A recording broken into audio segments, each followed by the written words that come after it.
Ce qui fait que après je savais pas quoi faire après le brevet.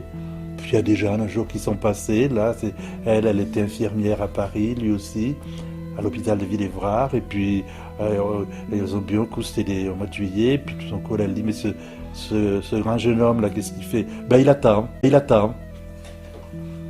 Et alors il dit, mais non, mais il faut qu'il fasse une demande pour rentrer à l'école de l'hôpital de Villévrard, enfin, précisément de Maison Blanche. Hein.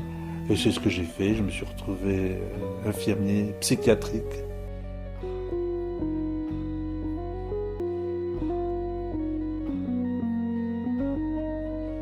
Oh, tout à l'heure on parlait du patois, et ce qu'il y a d'assez curieux, c'est que par exemple, mes parents me parlaient patois à moi et français à mes sœurs. Mais pourquoi? Je sais pas.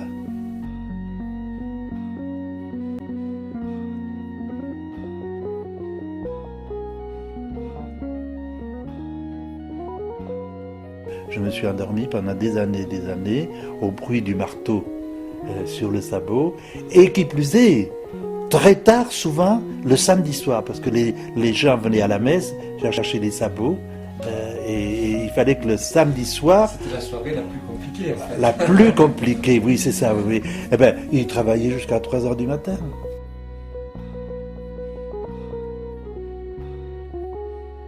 J'ai eu une petite chance dans ma vie, c'est que mon métier, je l'ai vécu assez intensément, infirmier psychiatrique. J'ai publié un bouquin en 1974 qui a été considéré comme le premier bouquin écrit par un infirmier. Donc à partir de là, j'étais sollicité à participer à des réunions à droite et à gauche, enfin, et je tenais mon père au courant de tout ça. Et il était, disons, assez fier. Mais une fois, il m'avait dit, j'avais été invité dans les télés, les radios, et j'avais été invité chez Bouvard. Il l'avait mal supporté. Il me dit, mais je comprends pas que tu sois allé dans cette émission. Alors, imaginez, j'allais sur les quais, j'allais chez Giberjeune à Paris.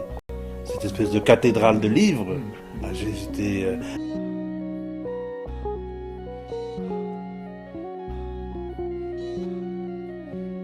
Ce qui m'aide peut-être, c'est que dans ma vie, j'avais l'impression de louper beaucoup de choses, mais en même temps d'avoir fait certaines petites choses.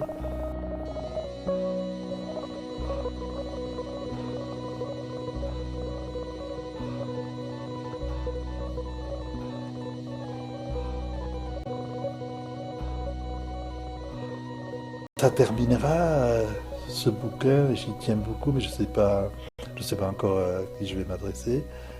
Ça terminera mon histoire d'ici et de Paris.